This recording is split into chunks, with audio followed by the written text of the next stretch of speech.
戦争は変わった。一つの時代が終わり、俺たちの戦争は終わった。War has changed. It's no longer about nations, ideologies, or ethnicity. It's an endless series of proxy battles fought by mercenaries and machines. War and its consumption of life has become a well-oiled machine. War has changed. Verified soldiers carry algorithmic arms, manipulate social influence, AI enhance and regulate their timelines. Memetic control, information control, emotion control, battlefield control. Everything is monitored and kept under control. War has changed. The age of deterrence has become the age of control, all in the name of averting catastrophe from weapons of mass destruction. And he who controls the battlefield controls history. War has changed. And when the battlefield is under total control, war becomes routine. Think outside the cage.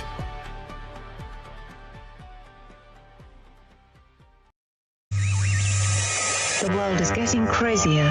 People are acting more and more insane. The end of the world is tomorrow. Tomorrow. There's only one thing to do when the world is falling apart. Listen to Basil and Gonz as they discuss this week's news and events through the lens of Bible prophecy. You are listening to Canary Cry News Talk. You're listening to Canary Cry News Talk. Today is April 22nd, 2026. We are live to tape on episode 934. And today, One World Necro Narrative. And signing on from Off the Grid, Razzle Dazzle. I'm your best buddy Basil, and you are not crazy. And my name is Gonz, at Face Like the Sun, director of the Age of Deceit films and author of Archetypalism, your favorite Asian provocateur for Christ.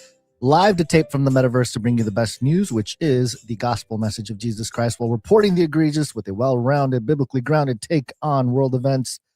It's a Wednesday. It is Wednesday, my dudes. Woo, clear those sinuses. It's Earth Day. Congratulations, Earth.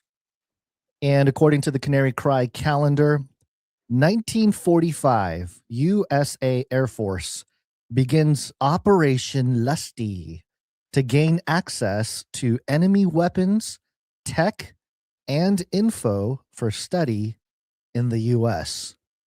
Okay.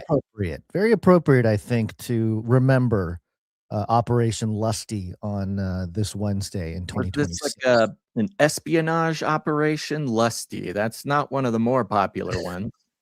Well, maybe the word meant something different in 1945. Oh. I don't know. They were lusting over the technology of their adversaries. Exactly. Although maybe part of the operation was to use attractive women. That's been I was going to say lust and espionage have gone hand in hand for millennia, so it makes sense. Well, technically, Lusty stands for Luftwaffe. I don't know how to say this. Luftwaffe secret technology. It's German, I think. You know, they start with the acronym and they make it work, okay? I think that's been a practice for a long time when it comes to the governments. The spell doesn't work unless the acronym is good. Okay. Yeah, the Lucifer telescope, you got all the Greek gods and stuff for all the space missions. You know, it all kind of makes sense. Party on. Things just haven't changed much. Okay, it is Wednesday. We made it. Thanks for being here, everybody. Let's see. What do you think, Gon? Should we just jump in? We got some big news this morning. The news is breaking and taking over the world, and it has to do with race wars. The race war. I've warned you and warned you and warned you. It's been a while since we talked about race. Yeah, I was saying the exact same thing. It's been a while since we've had a good race war, but here we go. I'm going to take this straight from Justice.gov. Federal grand jury charges Southern Poverty Law Center for wire fraud, false statements, and conspiracy to commit money laundering, which is a great headline because everything seems, it seems kind of like pretty straightforward, almost boring, like financial crimes in the headline. Yeah. Now when the Southern Poverty Law Center is involved, though, if you know recent history of, I don't know, the race wars in America. Yeah, well, of course, Southern Poverty Law Center, one of the most famous or infamous sort of progressive left-wing non-profits, I guess technically is their categorization. Wasn't George Soros one of his favorite outposts for funding when it comes to, spreading his wealth around? SPLC is like the George Soros of nonprofits, basically, is what it is. I'm pretty sure George Soros directly gave to the SPLC. I don't know. No, of course. No, of course he did. No, this is what I'm saying. They are like the most classic, most stereotypical, most powerful. And they give us a nice little summary here at the top so we don't bury the lead. Says between 2014 and 2023, the SPLC secretly funneled more than $3 million in donated funds to individuals who were associated with various violent extremist groups, including the Ku Klux Klan, Aryan Nations, and National Socialist Party of America. Now, I wanted to bring this straight from Justice.gov because if you're getting this news on X or you're seeing it fly by on Facebook, people are finding all sorts of ways to describe what's happening in all sorts of creative ways, whether it's correct or not. If you're getting this from your timeline, you're probably getting something like SPLC secret masters of the KKK or something like this. But right, so all in the context of sort of these government money crimes. But let's hear what they have to say. A grand jury in Montgomery, Alabama today returned an indictment charging the Southern Poverty Law Center with 11 counts of wire fraud, false statements to a federally insured bank, and conspiracy to commit concealment money laundering. Which, look, I mean, it's like an ancient Democrat institution. Of course, there's going to be a little bit of money laundering. Yeah. This is also happening at the same time that, Act Blue is being investigated. Act Blue got caught sort of faking all sorts of nasty money crimes. So, it's kind of another day, another dollar for corrupt left-wing institutions. The United States Attorney's Office for the Middle District of Alabama Northern Division filed 2 forfeiture actions to recover alleged proceeds of the organization's fraud scheme. The Federal Bureau of Investigation investigated this case with assistance from the Internal Revenue Service Criminal Investigation. Here's a quote. The SPLC is manufacturing racism to justify its existence. See, you don't gotta make too far in the official government press release to like really get the juicy narrative on it. They give you that first paragraph, like, okay, attorneys, financial crimes, okay, and then they jump into it. This is the FBI and the IRS Criminal Investigation Division saying this. This is acting Attorney General Todd Blanche, the fellow who is the acting AG for Pam Bondi. Quote, the SPLC is manufacturing racism to justify its existence, said acting Attorney General Todd Blanche. Using donor money to allegedly profit off Klansmen cannot go unchecked. This Department of Justice will hold the SPLC and every other fraudulent organization operating with the same deceptive playbook accountable. No entity is above the law. Quote, the SPLC allegedly engaged in a massive fraud operation to deceive their donors, enrich themselves, and hide their deceptive operations from the public, said FBI Director Kash Patel. Quote, they lied to their donors, vowing to dismantle violent extremist groups, and actually turned around and paid the leaders of these very extremist groups, even utilizing the funds to have these groups facilitate the commission of state and federal crimes. That is illegal, and this is an ongoing investigation against all individuals involved. The SPLC is a nonprofit organization headquartered in Montgomery, Alabama, whose mission, according to its website during the relevant time period, was to be a, quote, catalyst for racial justice in the South and beyond, working in partnership with communities to dismantle white supremacy, strengthen intersectional movements, and advance the rights of all people. According to the indictment, starting in the 1980s, the SPLC began operating a covert network of individuals who were either... 1980s? Yeah, that's the... Yes. The fraud has been going on as long as we've been alive. Yeah, so they're just exposing this? Huh. The specific charges go back to 2014 and beyond, but the investigation included going all the way back to the 80s, to their inception, basically. Right. The SPLC began operating a covert network of individuals who were either associated with violent extremist groups, such as the Ku Klux Klan, or who had infiltrated violent extremist groups at the SPLC's direction. Unbeknownst to donors, some of their donated money was being used to fund the leaders and organizations of racist groups at the same time that the SPLC was denouncing the same groups on its website. I mean, who hasn't paid? This is kind of why I brought up the FBI earlier. You got Kash Patel in here talking about it. Don't they do a similar type of deal?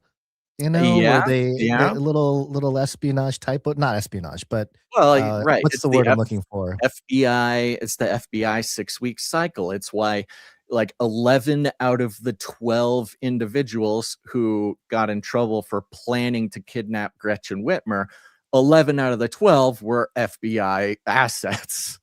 Kind extortion. of like how is extortion the word I'm looking for? I think it's... No, what are they? Entrapment. Entrapment. Thank you. Yes, I knew it was an E word. Kind of like 300 FBI agents were present at January 6th. January 6th, all sorts. So the FBI knows this game in a way.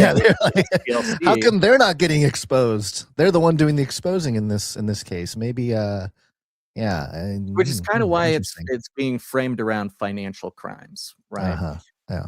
Because and this is all, I mean, this is how sort of narrative works. This is how the worldview works.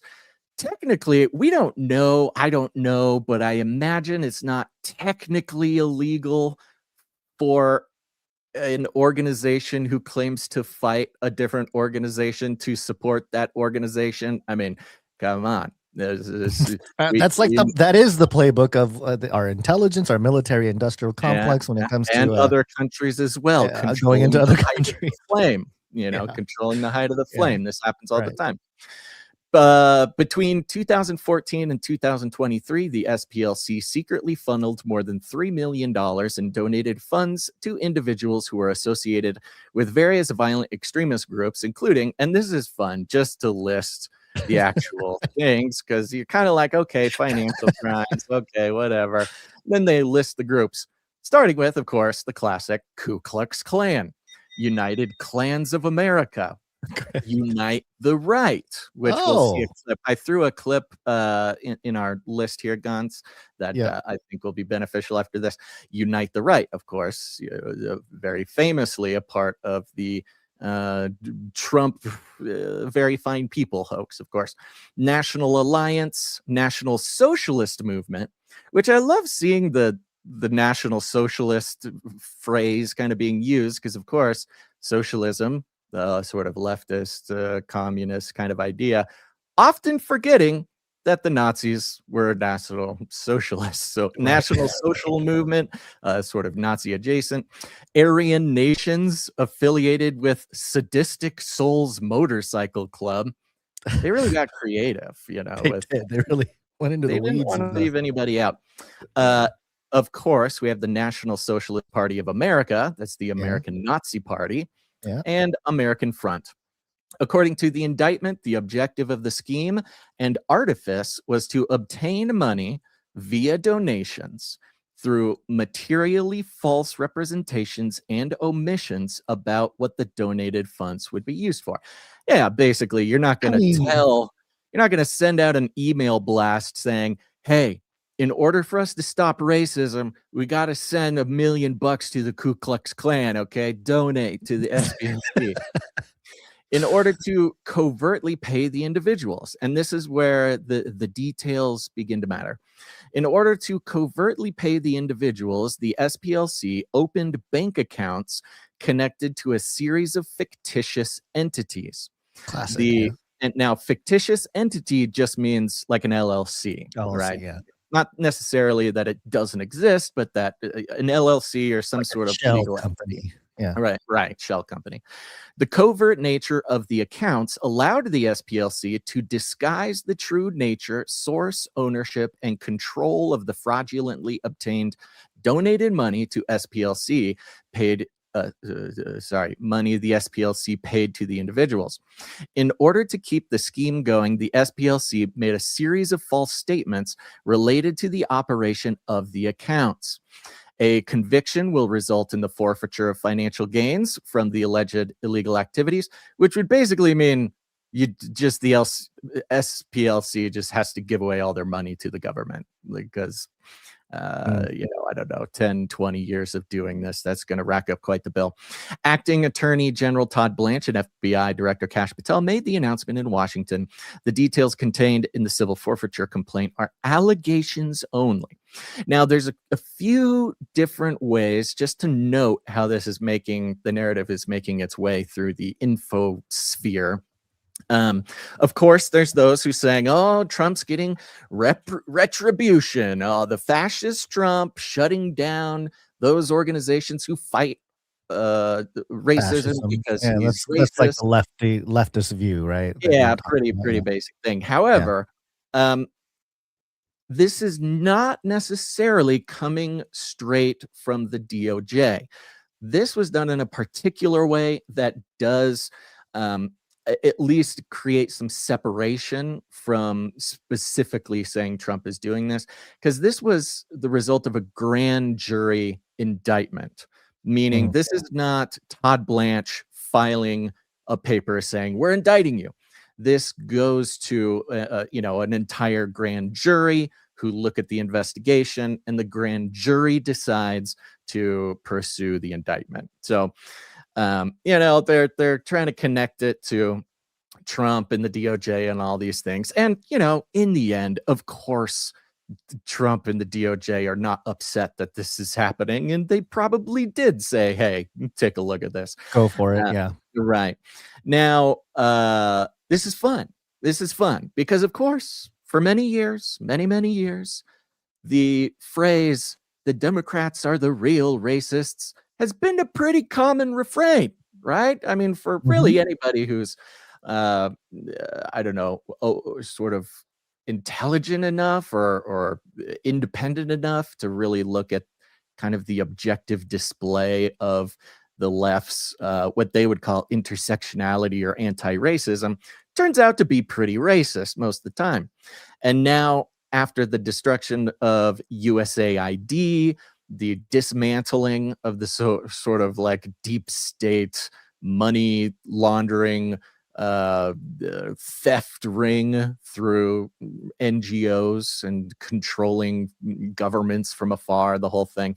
The SPLC is a good example of doing a very similar thing, but on a whole nother level of like purely independent NGO culture crafting sort of narrative magicians. And of course, it's all done through sending the people that they claim to be fighting against millions of dollars. Now, they will claim, or they do claim, and the language of the indictment does, go to try to not sound so explosive by using the explanatory language that the SPLC would say. It's like, yeah, well, we needed guys on the inside, right? We needed information. We needed for our whatever, we needed guys on the inside to be able to take. We needed intel. We need somebody on the inside to give us the intel from what's happening. Right. And so, which is okay. All right. I mean, that's not like totally crazy, I guess. I will say, if their plan was to dismantle these groups and to destroy them, and giving them $1 million is not the way to none do of them that, have but- been destroyed, right? It's Yeah, been no, decades. they've all of their gotten mission. wealthier. They've gotten stronger. Exactly, and by the SPLC's like own admission or by their own narrative, the Ku Klux Klan is getting bigger and bigger, stronger and stronger. Send us more money. Well, is it because you're paying them? Is that what? Anyway, There's a history. There's back in, I think it was 2018 or something. The SPLC had to make reparations for defamation against Muslims because they had a field guide to anti-Muslim extremists, and they got they were mischaracterizing some of the individuals or the groups, and they had to pay up $3.3 million. Yeah, which is why the Muslims people. are the good guys these days. You know, that's why. Yeah. So The anyway, left that's are all wearing hijabs in solidarity. right. So there's a history of the SPLC doing this type of thing. But yeah, we got a couple clips here from So is Burleson. On one hand, there's a little bit of a dopamine hit. Okay, Sure. big leftist NGO going down. Look at them go. Caught in the act. Financial crimes. Take them down. Let's go. But you put a couple more seconds of thought into it, and it starts to almost overwhelm you how much of current events, cultural movements, really shining pinpoints of light of history over the past 10 years are now connected specifically to the SPLC taking donor money and paying it to the Ku Klux Klan. And in the list of those organizations was Unite the Right. And Unite the Right, of course, is an organization that was responsible for all sorts of, events and news stories. And here's Todd Blanche talking about maybe the most famous one. What about Charlotte? Oh, where's the sound? What's going on? No. Okay, here we go. For a second. Did it? Oh, you probably heard it, but I can't hear it, which is the problem. What about Charlottesville and the Charlottesville Unite the Right rally? Were they involved in that? Yes. So what we allege in the indictment and what the grand jury found is that one of the individuals that they paid was one of the folks who helped organize that terrible event. And so so imagine what we're talking about, Laura. We're talking about an organization that actively came out and just screamed it from the top of their lungs. So just so people understand watching this, did these informants in some cases, given the evidence you've seen, actually initiate what would ultimately be these activities? And obviously Charlottesville ended with a tragedy. Well, we know that they were part of those. They were part of it. Whether they were the leaders or the initiators, that'll come out, I think, eventually. But what we do know is that the very entities that this group was raising money to go against are the very entities that they were taking the money in and paying to these entities and these individuals associated with those groups. What was the money used for? Well, we don't know, because again, all we know is that they set up these fictitious bank accounts. Fake names, like the Constitution Group or whatever it was called. Then they had one called Fox Photography. Right, completely fictitious as far as the investigation has shown, and they were using it simply to funnel money to these individuals. The indictment talks about a situation where they paid an individual to steal documents from the organization and then return the documents, and then when somebody else took the hit for it, they paid that person too to take the hit for that. And so gotta pay everybody gets a little bit of something for helping out the SPLC. That is hilarious. I mean, not really, but connecting it to Charlottesville is an especially powerful narrative. Again, like you say, like you saw, he can't quite, or he doesn't quite say Charlottesville happened because the SPLC made it happen, which, whether it's true or not, whether it would have happened or it didn't happen, whether the SPLC money helped, guide decisions, who knows? It's fun to think that is what happened. But of course, Charlottesville, which was one of these events on the left that was worse than 9/11, unfortunately ended in somebody getting run over.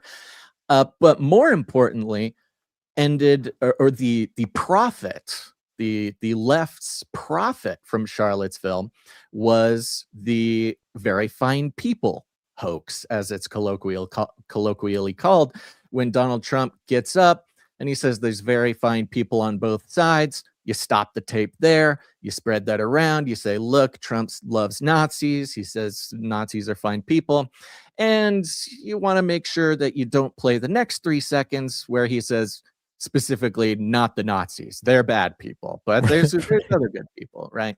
So a real classic, like, oh, just a real, I know everybody's we're all a little shaky on Trump right now, okay, that's admitted, but you got to admit the very fine people hoax is a real classic Trump event. But that's not all. They didn't just get the sort of social engineering from very fine people. Here's Joe Biden talking about Charlottesville. When I spoke to the mom who lost her daughter as a consequence of those neo-Nazis and white supremacists come out of fields in America with torches, carrying Nazi banners, singing the same sick anti-Semitic bile that was sung in Germany in the 30s. And when her daughter was killed, the press went to the then President Trump and said, what do you think? He said, they're very fine people on both sides. I knew then. I knew I'd do something. And that's how I decided to run, because democracy was literally at stake. And, you know, and then he he evidenced. What? You're Sorry, stepping on that. I know. I thought that was the end. Sorry. Oh, well, yeah, you're stepping the everything that we thought. You know, January 6th, when attack on the Capitol, talked about now, because he now talks about making sure they're all let out of prison. They're going to pardon them. Think of this. Every other time the Ku Klux Klan's been involved, they wore hoods, so they're not identified. Under his presidency, they came out of those woods with no hoods, knowing they had an ally. That's how I read it. They knew they had an ally in the White House, and he stepped up for them. I miss our ex-president Joe Biden. Good times. Those were good days. Single minority. Yeah. Got hairy legs.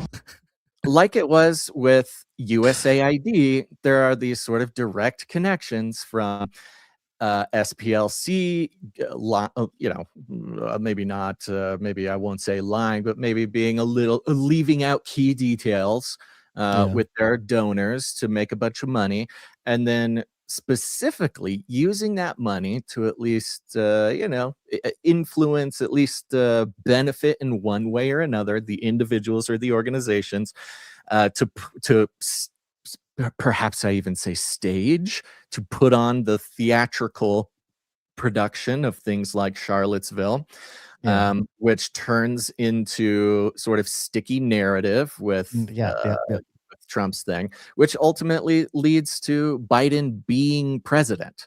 So I'm glad you brought this clip, because that was the big takeaway from Charlottesville, with particularly Joe Biden, was that this moment, the Charlottesville event, was the catalyst that got him to, I must do something. I have to do something and run for president, Do it. Right. So that you can say the SPLC, I keep forgetting the name of the acronym, is directly responsible for, or at least stoking, the presidency of Joe Biden. Yeah, of course. Right.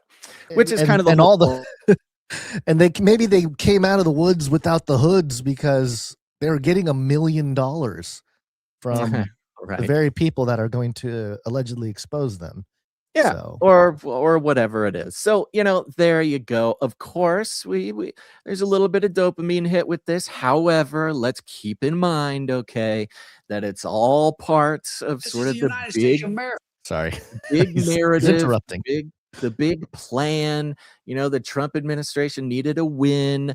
I am a little bit what's the word? Encouraged, maybe, if there are, let's say, Biden voters or Kamala voters or Democrats, if this can make it to their ears, which Probably won't, be featured on MSNBC or anything like that, or at least will be spun in such a way that they can find ways to justify it. You could easily see, if they were a Kamala voter, they're going to have an easy time justifying, yeah, well, who cares if the SPLC funded the Ku Klux Klan? They were doing it for good reasons, right? The sort of postmodernist, kind of anti-real justification for, it's just kind of how the left works. There's no solid foundation, moral, ethical, or otherwise foundation, which allows them to basically be able to justify anything. But, if nothing else, it made for an exciting Monday, Tuesday, Wednesday. Anywho, there you go. I think it's interesting that this came about right after Pam Bondi left the Justice Department and Todd Blanche took over. Todd Blanche, a lot of people he needed a splash to come in and replace. He needed something, because a lot of people don't like Todd Blanche because of his his sort of neocon establishment. It isn't necessarily what a MAGA person would think of as a MAGA person. But this now he's got a notch under his belt, and you gotta throw a bone to all the Republicans and the conservatives. Gives Kash Patel something to talk about that isn't him, defending chugging beers with the hockey team, which he sued the Atlantic for $250 million. I hope he wins. That's a good payday.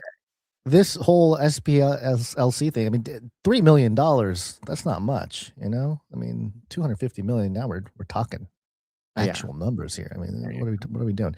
All right, so great. I miss Joe Biden. This is the United States of America, for God's sake. He warned us. He was right. Armageddon's on the way.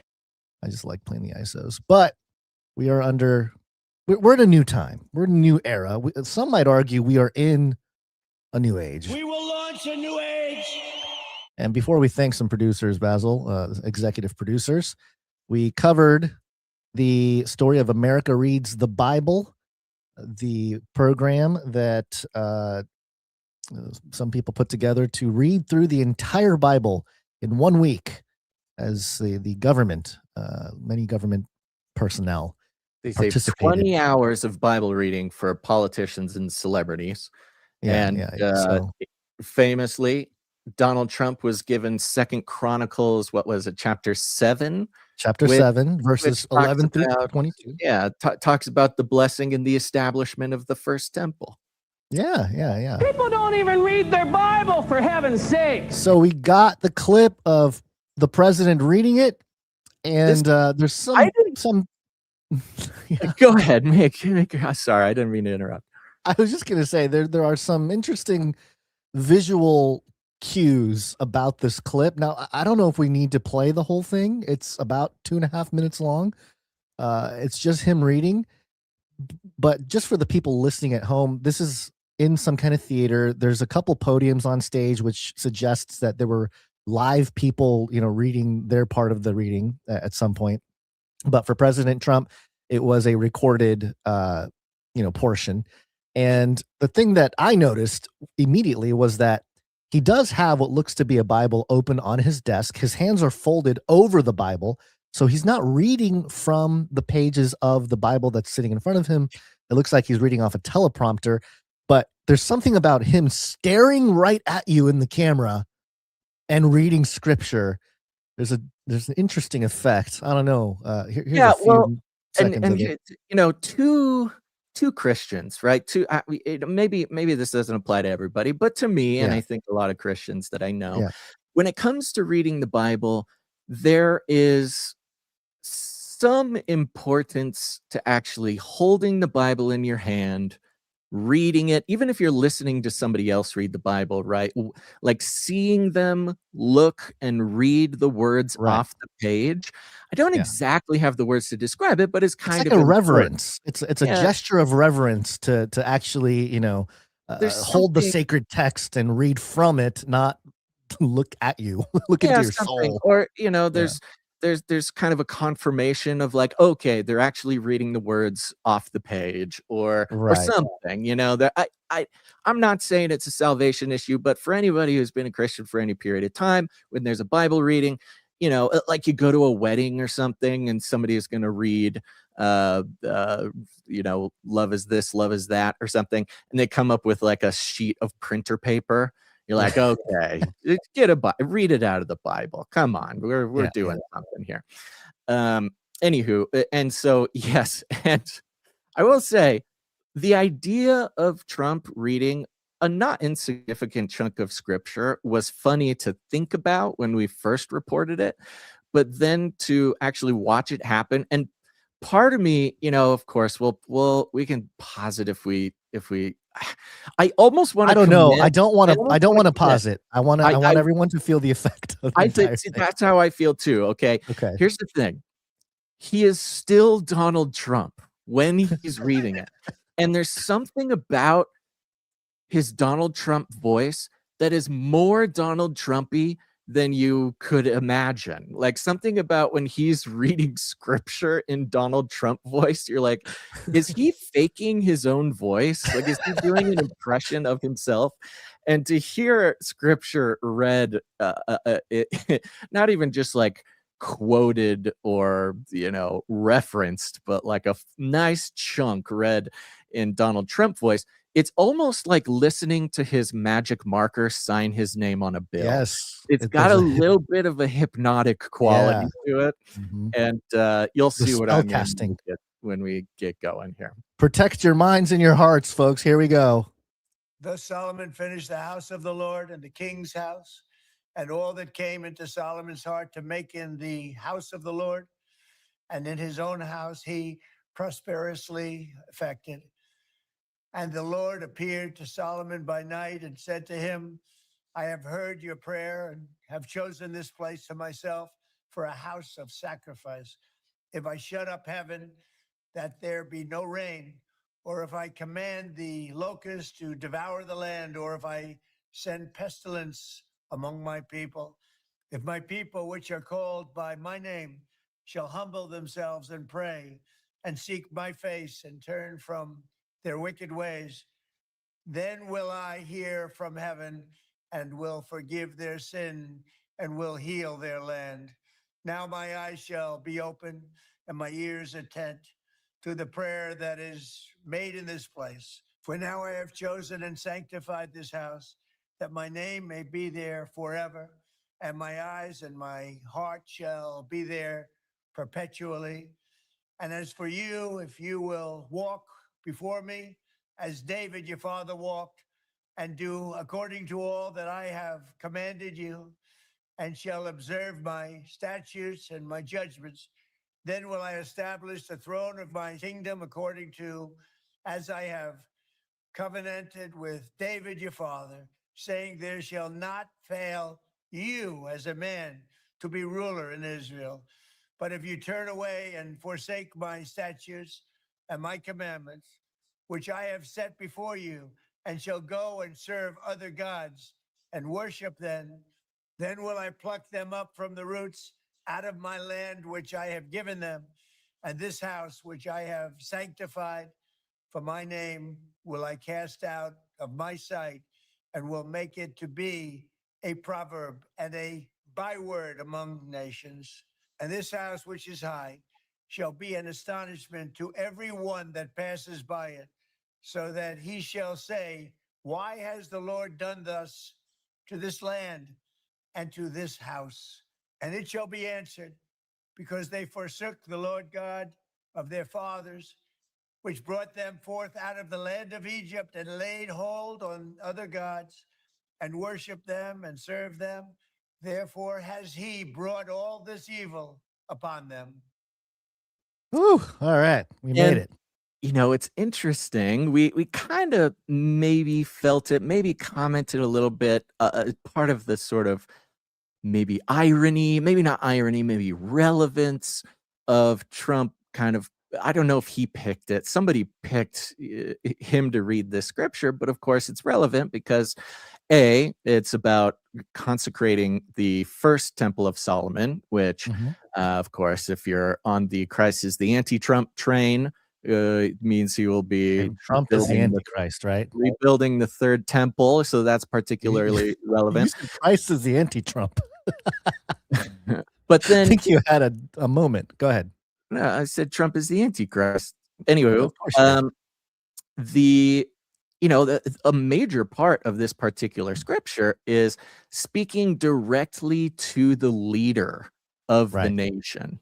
Yeah. And calling for humility, calling for righteousness, to keep God's commandments, to follow the rules. Mhm. And of course, ironically or relevantly, that is a lot of criticism that Trump's getting now. Of course, not known for being humble, not known for being a pious man.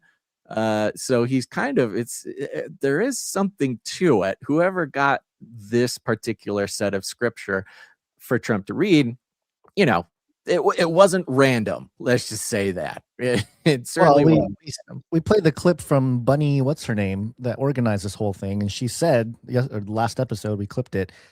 She said that she saved this passage specifically for President Trump because it was Right. such an important part of the last 50 years of America, with prayer. And I broke down a little bit about how there's a difference between using scriptures like this as an analogy. Of course, we want to turn to the Lord and repent and follow His commandments and do all these things.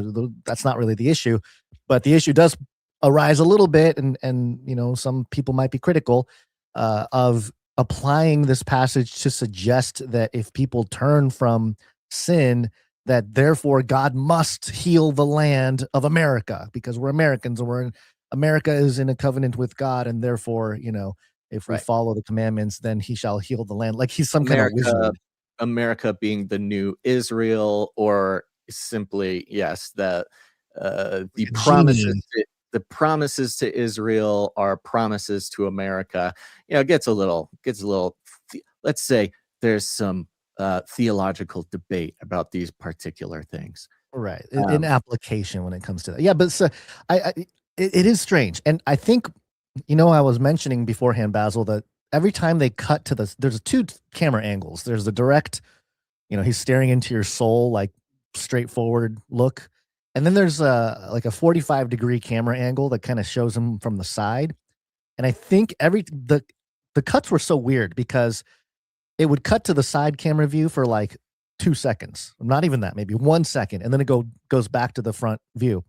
I'm assuming he messed up and they just edited him, and to do the edits. Do the edits.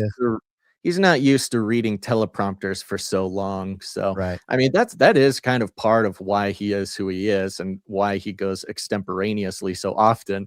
Is it's like you can almost be hypnotized by the teleprompter.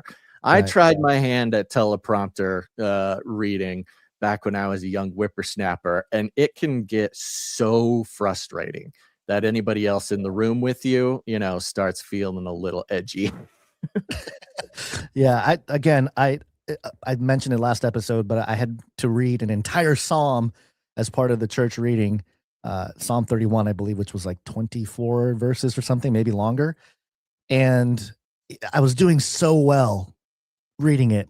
And then I realized my cadence, I messed up on the cadence. I read, how a lot of psalms. Yeah, and you don't know it until it's too late. Yeah. It's a full sentence, but it's divided into 2 lines. I read the first half like it was the end of the sentence, and then there was more, and I'm like, oh, rats, But I guess when it comes to Trump, he can just keep going, and when you're editing, somebody should produce. When you got a multicam shoot, gives you some. It's an opportunity to edit. Someone should publish the Trump reads the entire Bible, like AI Trump's voice, and just do the whole Bible. And I'm sure he'll sue you afterwards. But it's a good idea. I think it's a good product. Be his product. I'm sure it's already available. That's true. Okay. Well, we got a lot more to get to this show, Gun. So I want to take Yes, a we second do. and thank some of our producers because we are on the value for value model. You'll notice no advertisements, no corporate money, no sponsorships, nothing like that. There's a lot of good reasons for that. And if you don't know them, you're going to know them. But I'll try to keep it short, of course. But out of revolution, out of rebellion against the worship of mammon and the respect for the time, attention, and consciousness of our viewers, we don't feel like selling your attention for our own personal gain is really what we're called to do here. So we are on the value for value model. It's very simple that everybody understands now that if you get value and you want the show to continue and it brings any value to your life in whatever form that it does, we gotta consider once in a while putting some value back into the show. And you can put value back into the show with your time, your talent, your treasure, whatever it is that you have to give. We will take it. And that's how we've lasted this long against all odds. And you can go to canarycry.support to learn more about it.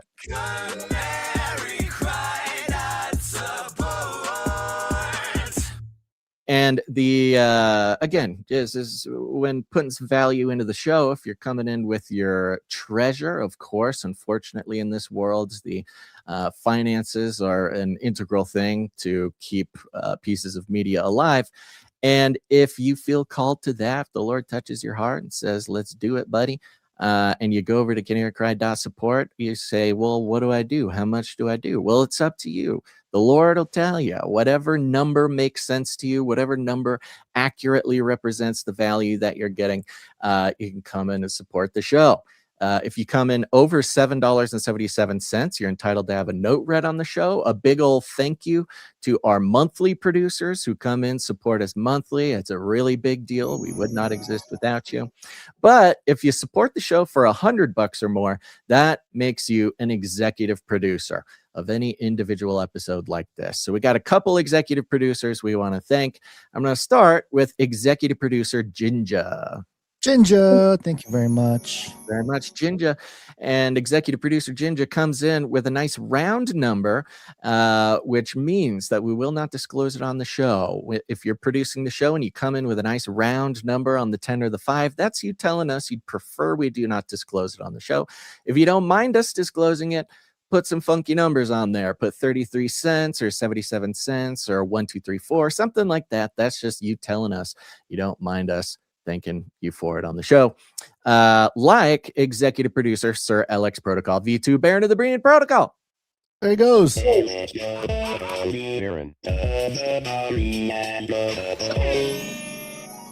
you, sir. Yeah, coming in for $100 and 33 cents. Illuminatus!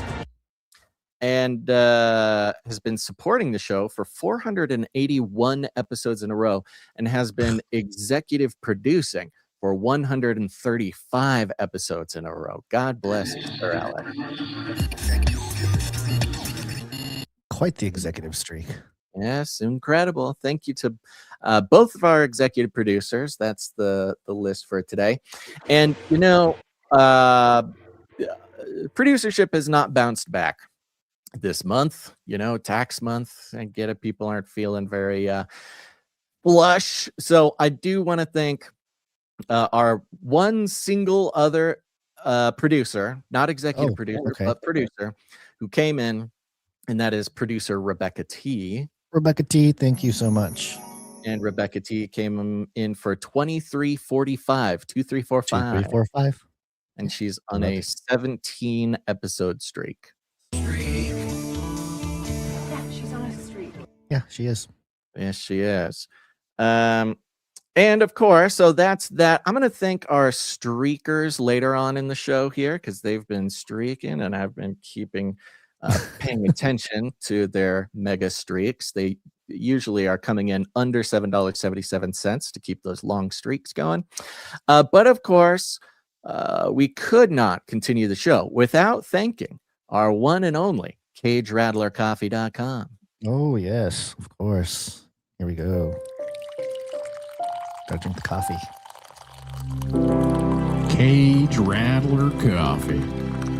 Where value for value never tasted so good. A little cold. That's a little right. cold, but it's okay. What yours? You have cold Yeah, coffee? no, it's been sitting here since the show started, so yeah, it's lost Okay, that's its cool. warmth, but That's you know, cool. it's Yeah, this has been still Coffee delicious. Update with Gons Shimura, making sure you know the temperature of the coffee. Go to CageRattlerCoffee.com. I will say this. There's a lot to say about Cage Rattler Coffee, but one thing that I love is we should be thinking about Cage Rattler Coffee almost as a public utility for the Canarium. Because, of course, we're all spending money on coffee all the time. Hopefully, you have graduated from going to places like Starbucks or buying expensive individual coffees, and you've now gained the skills and the celebration of making coffee at home. That's especially in financial times like this, making coffee at home, very important. But in that case, being very aware and choosy of where our money is going is a privilege, because of course this is America. We send our money all over the place without even thinking where it goes. We reluctantly send our money to corporations who hate everything that we believe in, and they use that money to fund, racist Ku Klux Klan groups, behind our backs, or they support different movements or cultural shifts that go against everything that we believe in. Very few times in life do we have an opportunity to truly direct the monetary energy, the gift that God gives us, in whatever amount that comes to us and whatever amount we are able to spend, to send that to a place that is aligned with our faith, aligned with our values, and so we can actually feel good about where our purchasing power is going, is pretty rare these days. Now, of course, we can look for Christian companies, or we can look for just not evil companies, and it's a matter of degrees. But to be able to get our coffee from a Canarian just like us, who is aware and values things like the understanding of Genesis 6 in our cosmology, who is aware of the evil dark forces that control, our institutions and our global economy, to support a small company that is led by a Canarian who understands that CBDCs and bio ID is coming for us, and we, through the understanding that Christ gives us, can do everything we can to avoid being sucked into the beast system. That is a very rare opportunity. But then, to have that coffee that we purchase for our God-given money, to also be the best coffee that you could possibly purchase, that is truly a miracle. And we hear it all the time. We get messages all the time, people talking about how, I just wanted to support the show. I just wanted to support Cage Rattler. And then I started drinking the coffee, and now I can't drink any other coffee. It's truly the best. Hans and I drink it every day. It is wonderful. Everything is GMO free, organic, single origin coffee beans. And of course, you can get your Nephilim Hunter dark roast, your Emu Wrangler medium roast, whatever you want. Jump on, get the variety pack.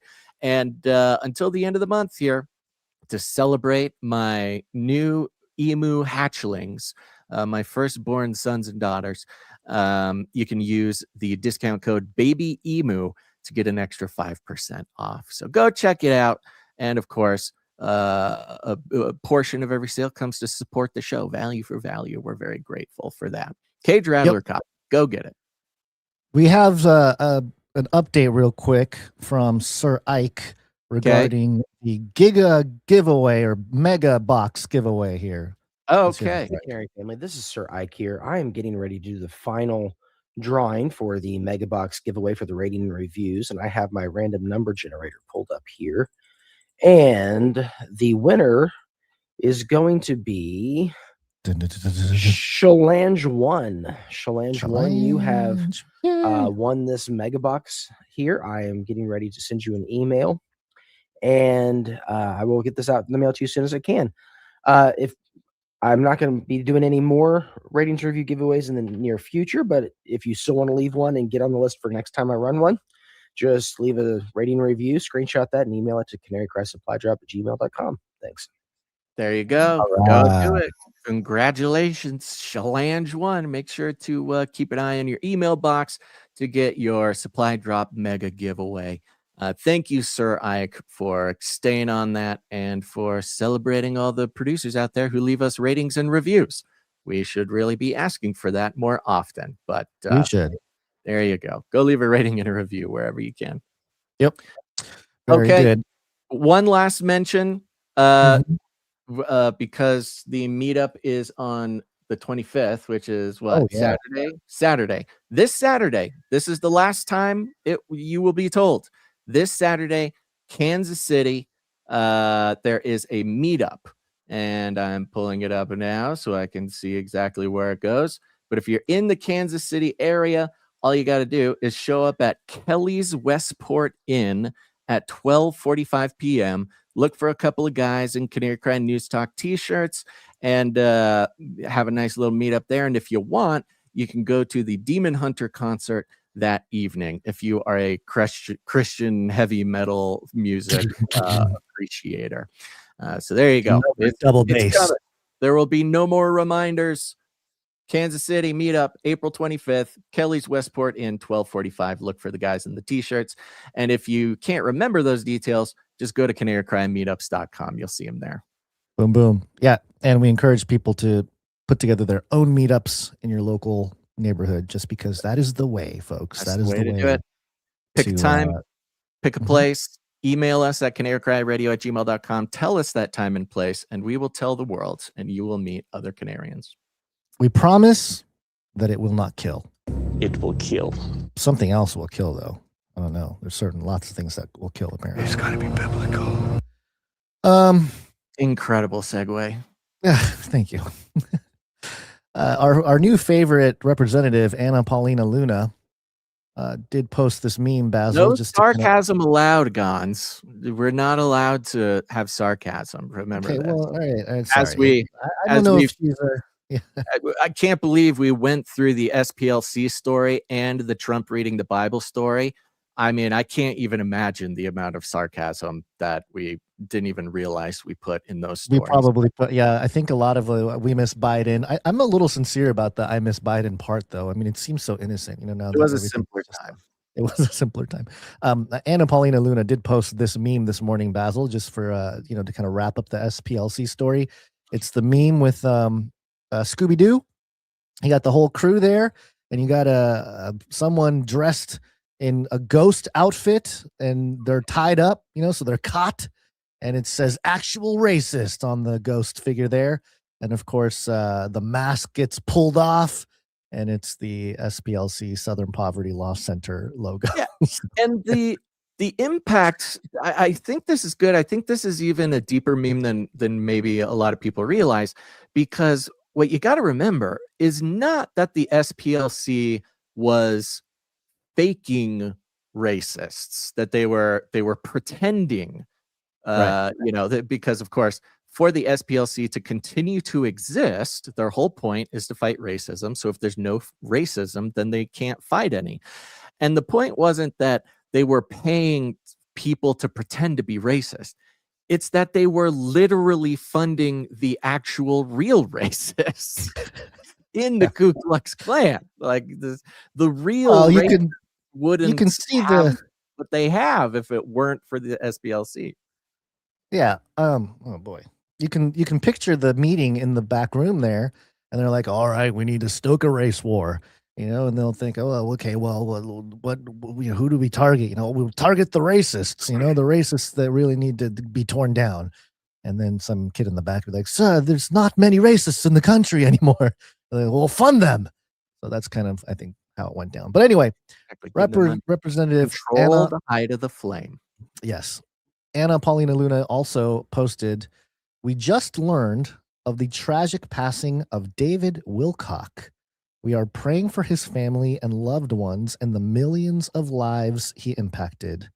Then she put the dove emoji with John 8:32. Of course, John 8:32 is the well-known passage, and you will know the truth, and the truth will set you free. Now, in the context of this passage, Basil, what or who is the truth?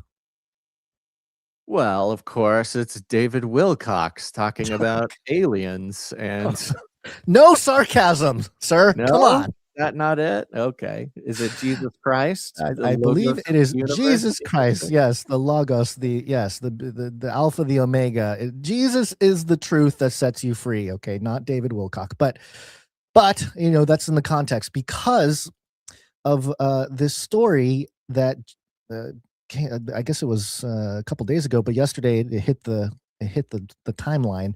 I'm taking this from Hindustan Times. Did David Wilcock's biographer die 2 days before UFO experts' alleged suicide? Weird twist emerges among rumors. So David Wilcock allegedly passed away a couple days ago. Now, if you don't know who David Wilcock is, he is a content creator. He, particularly for me, this is very interesting because I do quote David Wilcock in the 2011 documentary I made, Age of Deceit, Fallen Angels, and the New World Order.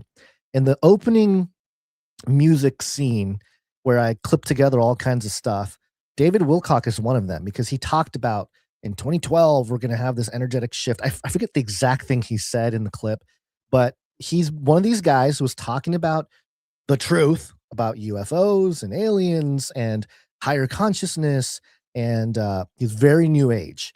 Now, he changed his message to quote unquote accommodate a Christian worldview in a sense further down his sort of his career.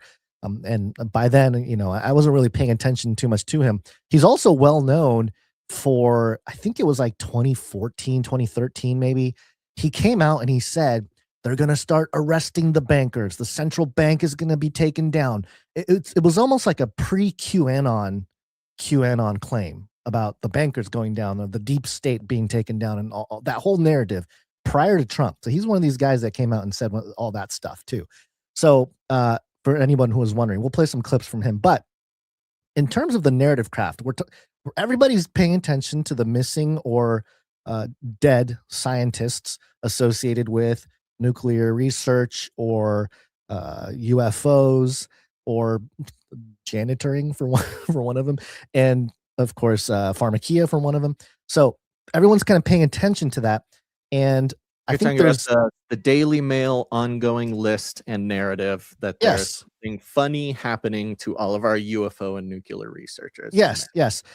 Parallel to that is a sub narrative that's forming. And that is that a lot of the ancient alien guys, the people that were interviewed on Ancient Aliens, are also dying. And just to kind of tug on that thread for a moment, Erich von Däniken, who claimed aliens visited Earth, dies at 90. Okay, so this is New York Times back in January of this year. And the subheadline here, his 1968 book, Chariots of the Gods, sold hundreds of thousands of copies, but one critic called it warped parody of reasoning. So, okay, this is the New York Times doing their thing.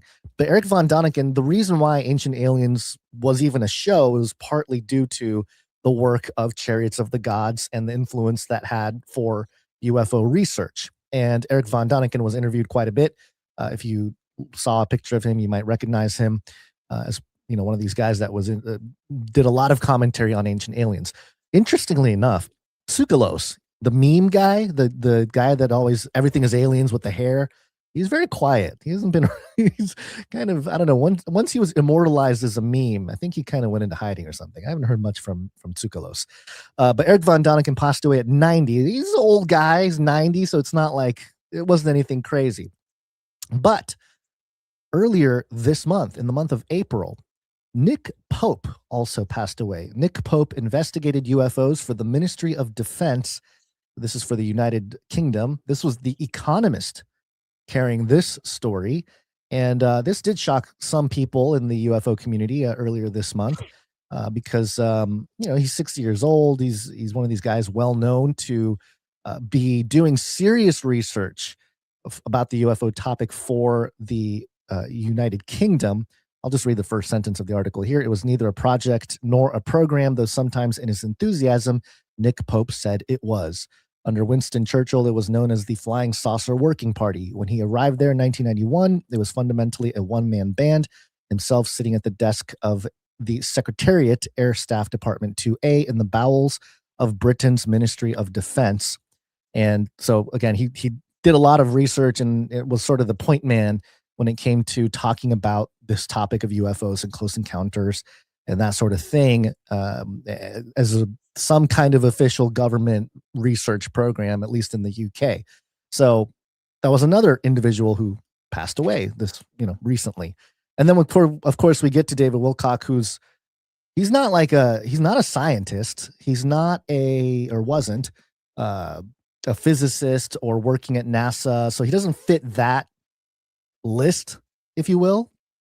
But he was a prominent content creator in the New Age field and touching on those topics. Author, podcaster, kind of guy. And particularly for me, when I first started asking questions about what about UFOs, what about aliens, how does this fit into the Bible and the worldview of the Bible, he was one of these guys I ran into early on because he was making content. His MP3s and stuff were being pushed. MP3s, Basil, do you remember MP3s? Yeah, he was like back in like Alex Jones era, long time ago. He's been doing it for an incredibly long period. Yes. Now he's made some interesting claims over the years. He said he was the reincarnation of Edgar Cayce, the famous psychic in America here. But there's some other things that people are noticing, and I find it, of course, interesting and ironic that it's the Hindustan Times carrying the story, which suggests, if you are new to the show, that this is some sort of operative to create narratives. The Smith-Mundt Modernization Act allows for the United States citizens to be subject of propaganda, and it's usually done through quoting foreign outlets. And so they will plant some of these stories and narratives on foreign outlets. And Hindustan Times just famously, much like Daily Mail.co.uk, responsible for carrying some of these narratives before they come to the United States officially under, the New York Post or the New York Times or CBS or something like that. So that the story can be reported in the United States. So if there's some sort of intelligence operation to put out a narrative, they have to put it out internationally, which is legal, and then American outlets can grab it and say, hey, this is what's being reported, which is why, again, we'll get back to the Daily Mail list of 11 scientists.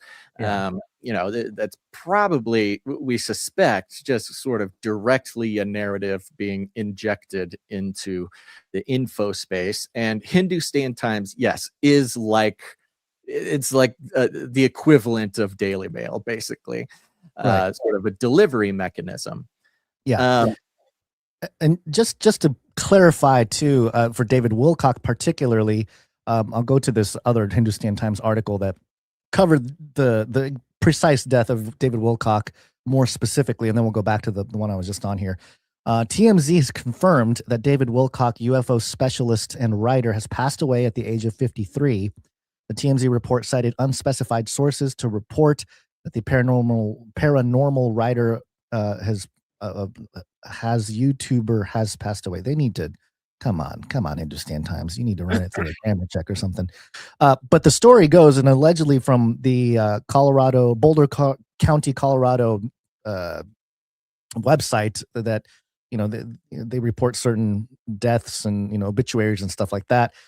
It was a very interesting or weird situation where he allegedly called the police, and he was having either a moment or some kind of mental breakdown. And he called the dispatcher says when she was dispatching the officers, called it in as a mental health incident, that he was having a mental health episode. Right. Yeah. According to the Boulder County, Colorado obituary here, David Wilcock death.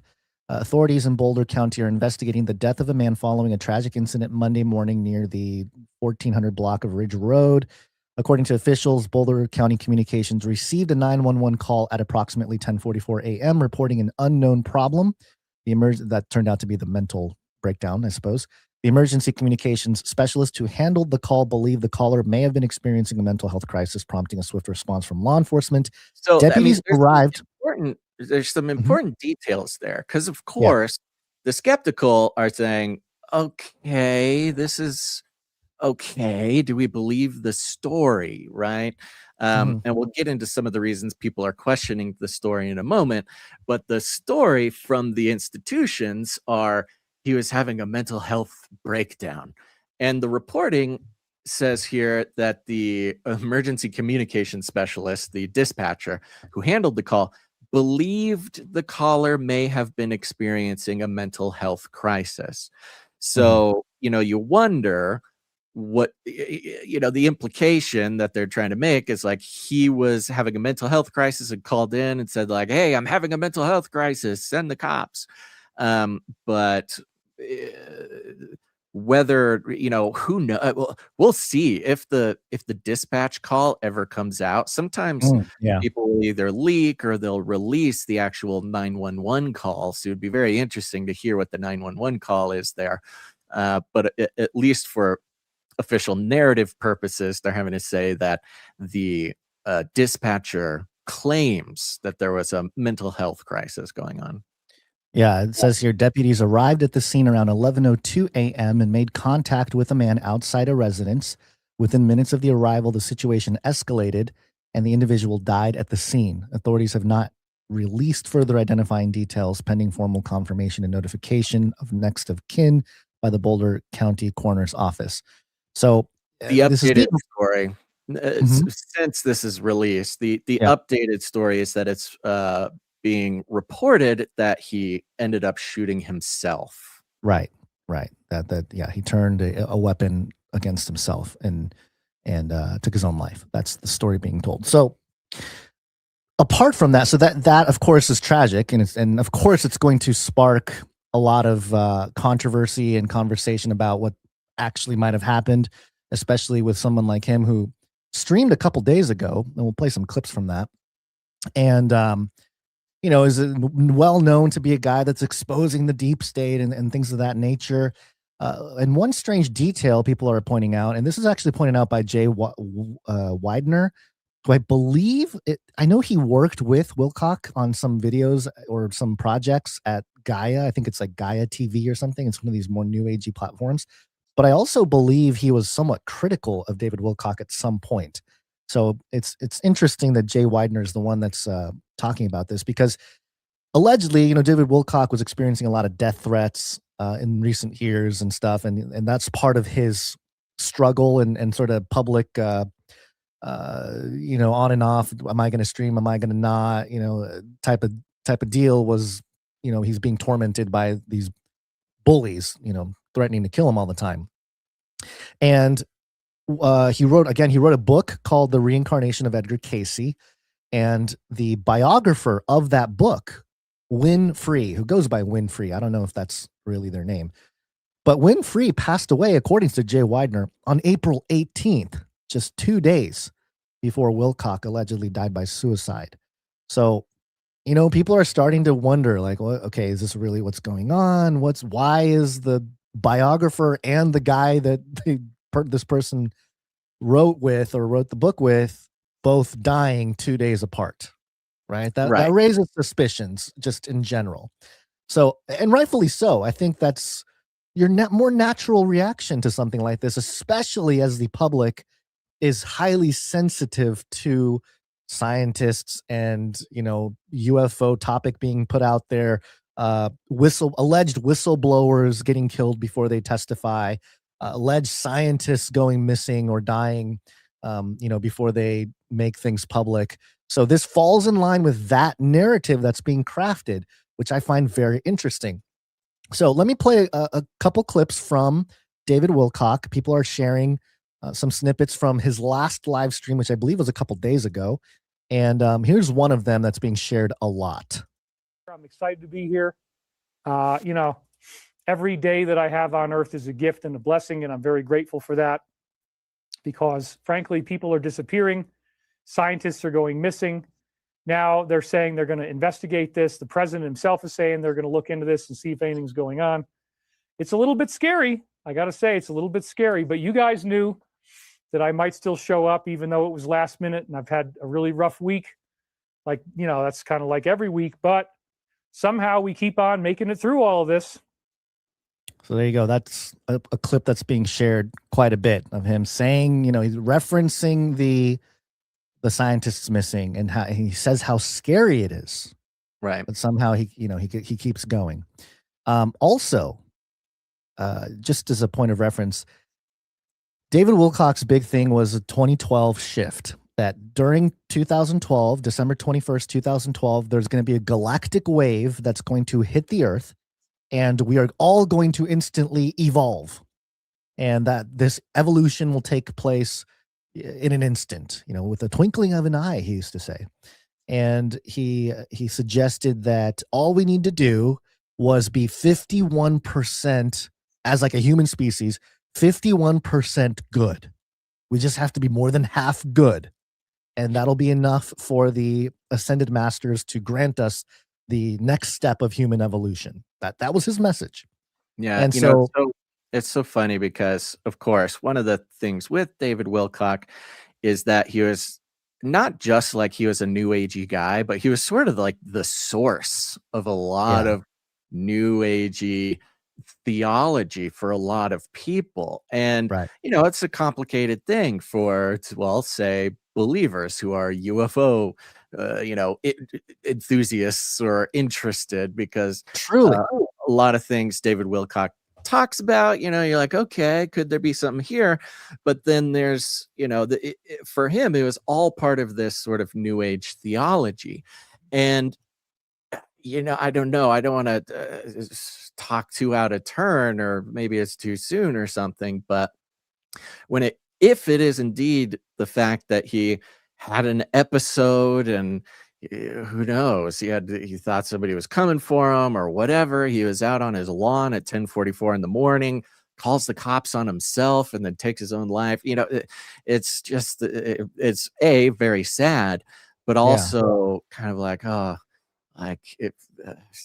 he's quite possibly opening himself up to a lot of, demonic activity, or just that's the thing, dark spiritual forces in this sort of misguided enthusiasm about sort of new agey stuff. Him thinking that he was the reincarnation of a psychic, stuff like this. That's on one hand. On the other hand, you're like, well, I don't know if the story's pretty weird. But if you include, the fact that quite possibly could have been opening himself up to some, pretty dark influences, then, almost any story is possible. Yeah. And I'll just mention this here now. I'll give you some more examples of some of this, but truly, in 2009, 2010, if I didn't discover the Chris Whites and the L.A. Marzulis, the Derek Gilberts, the Chuck Misslers, Russ Dizdar, there's a handful of people that really were speaking about the topic, UFO, Mike Heiser, UFOs, aliens, that topic, but grounding it in scripture. And, Dr. Michael Heiser probably remembered as one of the most important because he made it a scholarly discussion, tied it to the Dead Sea Scrolls, tied it to the Book of Enoch, interestingly enough, as we've been discussing the last few episodes, becoming a cultural touching point with a lot of the topics of UFOs and aliens. If it wasn't for discovering that community of people, I would have continued to follow guys like David Wilcock down that road of new agey stuff, because it was very enticing at the time to try to understand what was going on. And I'll play a clip in a moment here that will show you or exemplify why part of his message was so intoxicating, if you will, for many people that are seeking truth. But I did say this in a post this morning, and it's maybe an unpopular take. I did not mention any names in this, but I think you can infer what I'm talking about here. I said, how do you get everyone to start considering a one world religion? Well, you stoke a Streisand effect by starting to disappear all the people who carry a narrative that assists in its development. As an example, the ancient aliens worldview doesn't have one single cohesive perspective, but it does collapse all religions, modern science, spiritual psychology, and more into a single narrative. And I give some examples here. It reframes most religions as interacting with advanced extraterrestrial civilizations. It explains entities that they encounter as ascended beings here to teach and guide humanity. It explains the goal for all religions and spiritual pursuits as the advancement of consciousness or Christ consciousness. Explains the supernatural as advanced technology adjacent to the topic of modern UFOs. And we've been in the era of quiet suppression for decades. You know, a lot of people that came out and spoke about some of these things, or the technology, or the, you know, the more the mystical type things, they were either dismissed, or if they were silenced, they were silenced quietly. There was not a lot of, you know, fervor, fanfare about it. But we've entered a time of loud suppression, which suggests whoever is behind the narrative craft wants everyone to start looking at the content some of these individuals dying or gone missing or even allegedly committing suicide have been saying. At the very least, it stokes an epistemological crisis, one that everyone will be using AI to find answers to. So it's a very opportune time right now to stoke this type of curiosity amongst the masses. And that's why, you know, it doesn't help when Representative Anna Paulina Luna says, read the Book of Enoch, and then, you know, the tragic passing of David Wilcock, but then, you know, quotes John 8:32, the truth will set you free. So as an example of what I'm talking about here, here's David Wilcock from that same stream, the last stream he made, discussing John chapter 10. I love this. 10:16. The reason my Father loves me is that I lay down my life only to take it up again. That's the ascension. No one takes it from me, but I lay it down on my own accord. I have the authority to lay it down and the authority to take it up again. This commandment I received from my Father because he's an ascended being.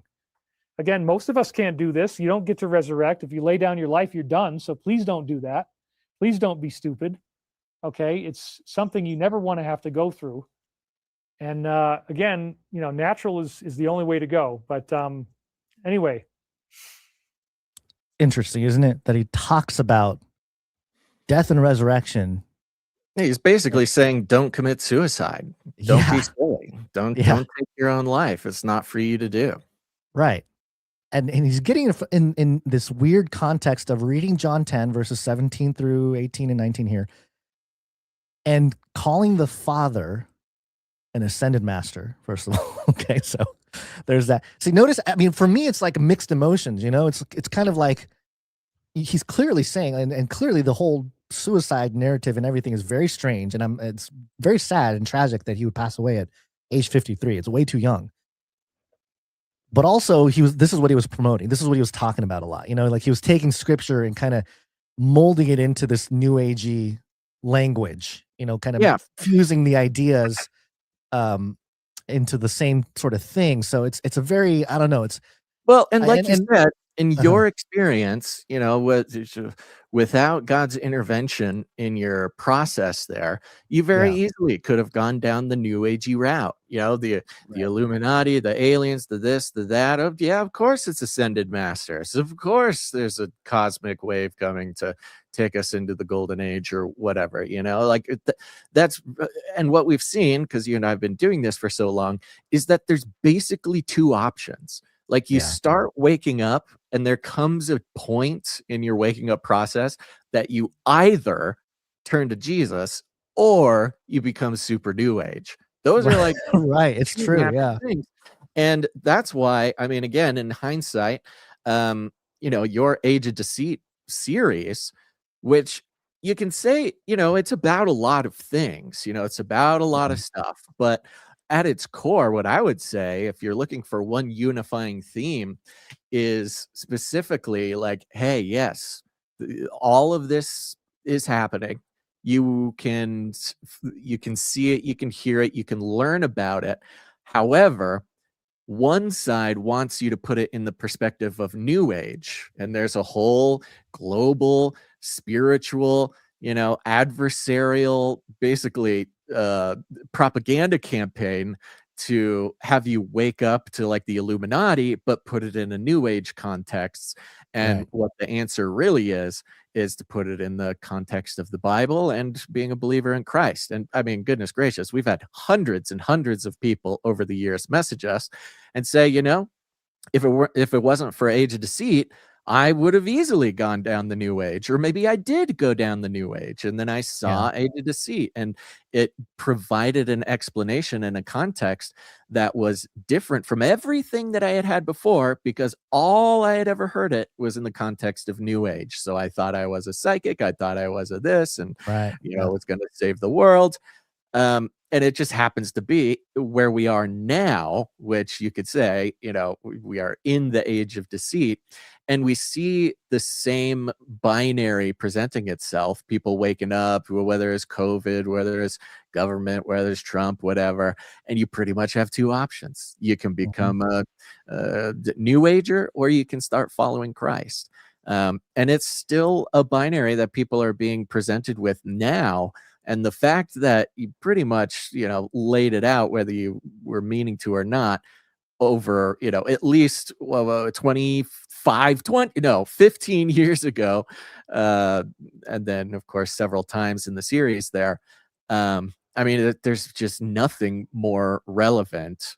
And when it comes to this conversation about Wilcock, I think that that's maybe the most important conversation to be having about it.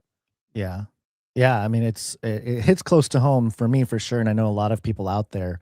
And part of the reason why I even made the film was because, and I think the reason why it went semi-viral in the first place was because it was tapping into what a lot of people were feeling, that they were like, hey, I don't know, I'm not sure. But once you kind of put it together, the choice does become fairly binary. Yeah, that's the threshold. People found themselves coming to that same threshold that you're right. And I'll play this last clip of Wilcock that I have here, and this was not from the final stream there, but I believe it was more recent. And he's discussing this shift happening, and he's discussing the deep state. He calls it DS. So when he says DS, he's talking about the deep state, and this is why there's confusion. There can be confusion between people like us, like you and I, Basil, talking about the corruption and the hidden technologies and the all of the topics we love to discuss just because they're fun. And back in the day when conspiracy was more of like a fun topic, but still a serious tone to it, because there's an obvious cover up going on by somebody to not release this technology or not allow it to become prominent, because it would free us in a sense, or free us in a more of a carnal sense, a more fair society, or a more just more abundant type of society. And so that part of the conversation when it comes to conspiracies and stuff, there's a little bit of overlap as to like, yes, there is an agenda, yes, there's a conspiracy, yes, there is a cover up, and all these types of things. So listen though how David Wilcock used to, at least in this clip, formulate this into what would be perceived as a one world religion. Very, very adamantly fighting to prevent you from learning about extraterrestrials. That's the last thing they want you to know. The DS. The DS is very, very adamantly fighting to prevent you from learning about extraterrestrials. That's the last thing they want you to know about. They want you to be afraid. They want you to see them as gods, to see them as authority figures. The last thing they want is for you to understand there's a higher power that answers Christianity, answers Islam, answers Buddhism, answers Hinduism. It pays off all of these ancient teachings that we've inherited that often become religions. And we find out that these are not mythological texts. These are actual documented, factual, historical accounts. The Bible has ET contact. The Quran has ET contact. Buddhist scriptures have multiple examples of ET contact. So does the Hebrew scriptures. It's everywhere. So we're going to have a big awakening. And as I've said before, I have been used by these higher beings telepathically to convey a message, which is the earth changes that we were afraid were going to happen, pole shift, solar flash, tsunami, all that stuff. That's not going to be happening. We're actually going to be spared these disasters because we've learned the lessons that Jesus meant to teach us, to be loving towards other people. Enough of us have learned these lessons of love. Joy Berman just donated. Thank you very much. We've learned these lessons of love so that we don't have to go through this catastrophe. We've authorized a positive timeline. And so it's very important to understand that the most jealously guarded secrets by the DS are the forbidden technologies. This is the most dangerous thing to talk about. They will threaten you the most. They will attack you the most. They will take intelligence assets and put them on you. Those intelligence assets are told that you're full of crap, told that you're a con artist, told that you're lying. The assets don't even know that you're telling the truth. And their job is just to try to attack you and ruin your life. And they're very tenacious. I'm going to show you some examples of this today. Okay, so that was, again, him talking about the woes of being a truth teller, I suppose, in a sense. But you know what this reminded me of, though, Basil, is the temptation. When Jesus was tempted in the desert, and we bring this up often, but he gets brought up to a high place, and Satan shows him the kingdoms of the world and say, hey, if you worship me, I will give you the kingdoms of the world. And in a similar sense, it's almost a lot of these new age folks, David Wilcock being one of them, David Icke being another one, they have this, part of their message is that they were chosen to be the messengers from these higher beings. Mm-hmm. And that is a consistent theme that pops up with a lot of either cults or even some religions. You can say, like Mormonism. The two angels found Joseph Smith and told him, you gotta tell everybody that you gotta fix the Bible, the missing parts of the Bible. You gotta tell everybody. So it's this common theme that occurs over and over again, and it's just a pattern that I've noticed. Yeah, of course, with a lot of these things, because scripturally speaking, we're called to the Great Commission to spread the gospel, but God doesn't really, he's not a respecter of persons. It also says that. So it's not like, unless you're a prophet in especially, Old Testament times, it's a little different in the New Testament. There's less of the whole prophet thing going on. There's more of like disciples and what he's describing there is a one world religion. A one world religion. Yeah. It's, again, if you're coming at it from a biblically based perspective, that means something way different than what he thinks that means. And so, on one hand, it's not necessarily untrue what he's saying, but he is playing his part. That perspective is playing its part in the biblical prophecy about the sort of age we're moving into, which is, again, becomes obvious to you when, if and when, and I pray everyone gets the chance, of course, to turn towards Jesus in this line of research or this line of inquiry, because if you don't, you end up at the complete polar opposite, exact wrong information, the exact wrong stance that, a one world's religion is good and we'll all ascend, which is the exact sort of description of the deception from the biblical perspective. So that's what I always thought was interesting with people like Wilcock and their message, which is, we have the right to ascend, like George Washington. He's got the mural on the top of the dome in Washington, D.C., the Capitol building, the ascension. Yeah, the ascension of George Washington. He's becoming one of the gods. Yeah, all these guys. But the elite, the deep state, they don't want you to get that. It's kind of this weird, like, we have the right to do it and we can do it on our own terms. They don't want you to get it, kind of message, which is subtly different from this idea that God is going to do it. If you're covered in his blood, you have eternal life. It's the very Tower of Babel all over again. It's the classic cycle. That's what makes it so obvious. Once you can see it, once you got right perspective, it becomes so obvious. It becomes very obvious. So along the same lines there, because we're kind of watching this stream of current events, which the theme is like the alternative thinkers or researchers or those who know the truth. Maybe it's the scientists are disappearing, those who have secret information. It's got this sort of occult echo to it. We've been following the Daily Mail list, which as of now is still 11 officially on the Daily Mail narrative list of the missing scientists and such. However, much like us on last episode, going, okay, let's see if we can find who the next the person next on one? the list Who's the is going to be. By the way, Daily Mail. just as before we're talking about this. Aliens. CNN, I love this headline. I'm just going to read the headline. At least 10 scientists tied to sensitive U.S. research have died or disappeared in recent years, sparking federal. You know what they're doing? They're leaving out the custodian. They are. They listen to our show and they're like, yeah, these boys have a good point about the custodian. Yeah, they're leaving out the custodian. 10. We'll say at least 10 to hedge our bets. But yeah, go ahead. Continue with the. By the way, somebody sent a text to the Canary Cry text message alert system. You should do that too, folks. If you haven't done it, go ahead and do it. Somebody, let me see if I can find it actually real quick. But if not, I'll say it myself. Which is they were making a point because we were talking about the janitor.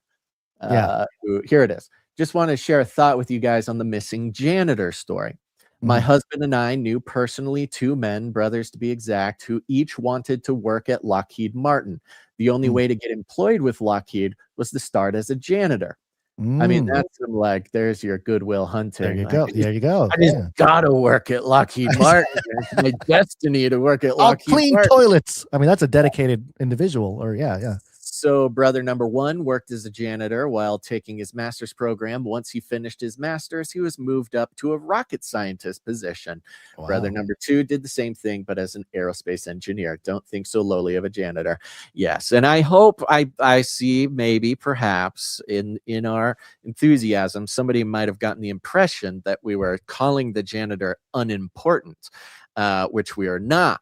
No, we even mentioned how we're saying it was interesting to have a janitor on the list. However, we made the point that a janitor has access to all the secrets. He maybe has more access to all the assets and secrets than anybody else. So anyways, we support our janitors around here.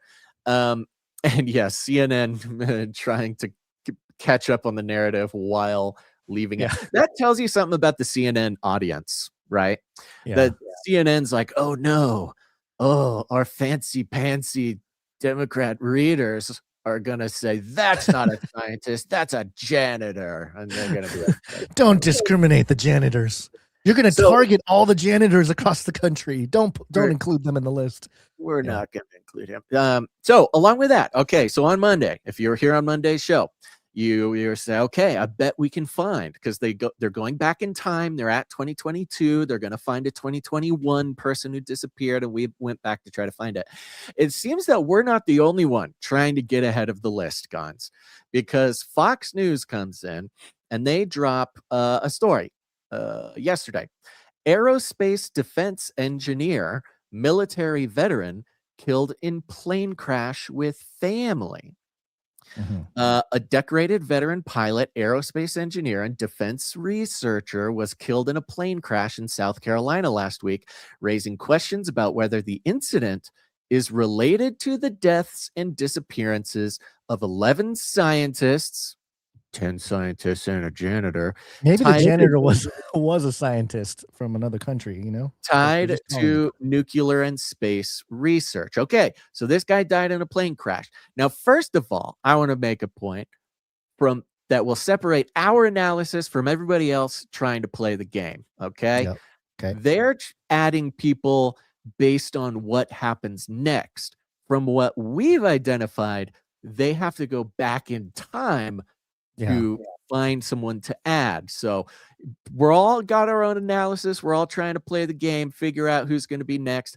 I will note that they are referencing the 11 scientists of the Daily Mail count, and the Daily Mail, as of this morning, has not added anybody to the list. So we will see if Fox News can get ahead of it and if Daily Mail adds it, or if we're right and they're going to go back in time and add somebody. Just a note there, just a note. Raising questions about the incident is related to the deaths and disappearances of 11 scientists tied to nuclear and space research. James Tony Moffat, 60, was flying with his wife Lisa, 61, and sons Andrew, 30, and William, 28, when the plane crashed in a wooded area near the runway at Union County Airport in South Carolina on Friday, the Union County Coroner's Office said. Oh, so that was Friday. It's been 4 or 5 days. The family from Huntsville, Alabama, was traveling from the Raleigh-Durham area of North Carolina, Huntsville, officials said, and had stopped in Union County, South Carolina, to refuel. The Union County Sheriff's Office said the crash occurred around 6:30 p.m. The family was flying a Mooney M20 single-engine aircraft, the National Transportation Safety Board said. Authorities have not yet released a cause of the crash as the NTSB, the Federal Aviation Administration, investigate the incident. Moffett is the latest scientist with ties to aerospace research and NASA to make headlines. Because they're making it a headline. Yeah, Fox right. is making it a headline. Not, Exactly. I don't know that it was a headline otherwise, but yeah. With deaths and disappearances of 11 individuals with similar backgrounds raising concerns. They do say his son, Andrew Moffett, was also an up-and-coming researcher at the time of his death. 30-year-old was a research engineer and scientist at the University of Alabama and Huntsville Research Engineering Support Center. Okay, not NASA, but okay, still impressive. And then it goes into more of their background, their education, and stuff like that. So we have the whole point, our focus, and I hope this focus is clear, and I hope that people see the benefit of focusing on the narrative process instead of the actual individual things, because it's clear as Daily Mail counts this list of scientists and researchers, they are adding retrospectively to that number by going further and further back in time, which tells us that it's more about the effect of the narrative on the public or on the milieu or the meta at the time. What I think is interesting, one of the things about this Fox report is that it shows that the meta is taking on a life of its own. So Daily Mail puts in the work, drums up some previous things, make this list, push it out there, keep updating it, to play this role, to start laying the groundwork that there's all these disappearing scientists, even though they disappeared years ago. And now we have other people trying to add to it. The narrative now has a mind of its own. If that Daily Mail list did not exist, would Fox be reporting this? Well, the entire framing of their report is around the 11 missing scientists. So it's quite possible they just wouldn't even have bothered reporting it. So you see, and in occult terms, they talk about it as many things, a thought form, an egregore, lots of different phrases for this sort of invisible creature, an invisible being. We might call it demons, we could call it all sorts of things, but the occult believes that you can actually create entities. You can create entities using your mind, and then at a certain point they take on a life of their own. And we have this very interesting, I'm not saying, I'm sure that what this is, but I'm just drawing the connections as we watch it live, because very few people are watching it and analyzing it live as it comes. That you had Daily Mail, which again often sources from intelligence assets, a commonly used vehicle to propagandize the American people by its own government, winds up this toy, starts the narrative, keeps it going, gets everybody talking about it, and now we start seeing that egregore, the narrative, live a life of its own. And this is one example of that. And of course, people are connecting the David Wilcock in some ways to this. And it's really when you see these like thought golems, these egregores gain a sort of will of their own, that you start going, okay, something big is coming, or something, I don't know what it is. Maybe it's not even an event. Maybe it's just an attitude shift or something. But the creature has been released from the zoo, Gons. Well, and it also creates anxiety amongst every scientist that works out there associated with NASA. Maybe even David doubts Wilcock their. freaked out. David Wilcock was freaking out himself. I mean, if he did have a mental health crisis and called the cops on himself and took his own life the day after he's saying, wow, all these missing scientists is getting dangerous, then that thought being, that egregore of the 11 missing scientists was there was the murderer, influencing David Wilcock the day before he did what he did. So if you're wondering if this is just gobbledygook, I'm not saying it's true. What I'm telling you is that this is what the occult believes. This is what occultists believe. This is part of their spiritual mechanics of how things work. And, you know, perhaps it does work that way and we just call it demons or, you know, whatever. But the point is that it was very suspicious the way they built this narrative and forced it on everybody. Then we see it take on a life of its own. And we also see its hand in David Wilcock, the anxiety and the mental issues, if that's indeed what happened, perhaps playing a role in him taking his life. So there are other sort of sub narratives being spun up. You got Comer and who's the other guy? Burleson, Representative Burleson. Both went on. We're not going to play the clips just for time's sake, and they're a little bit boring anyway. But they both went on air on News Nation, and I believe this is TMZ, which is interesting. TMZ is really picking apart this story here. And both of them are claiming that this is a national security concern, that it's probably Iran or Russia or China, which is very useful for the military industrial complex and, you know, a sort of technology race that's going on militarily. So, you know, again, it's, you know, any op, we talked about this last episode, an op normally doesn't have like, you know, one objective, one arrow to hit one objective. You know, you want something that can knock over a bunch of things or you know, many different angles get tackled at once. And this story of the missing scientists is great because it brings up the nuclear energy infrastructure conversation. It brings up just NASA in general. Are they trustworthy?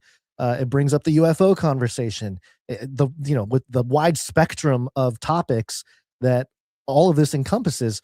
So, and, you know, a naturally skeptical society, what would be a great narrative to get everybody caught up?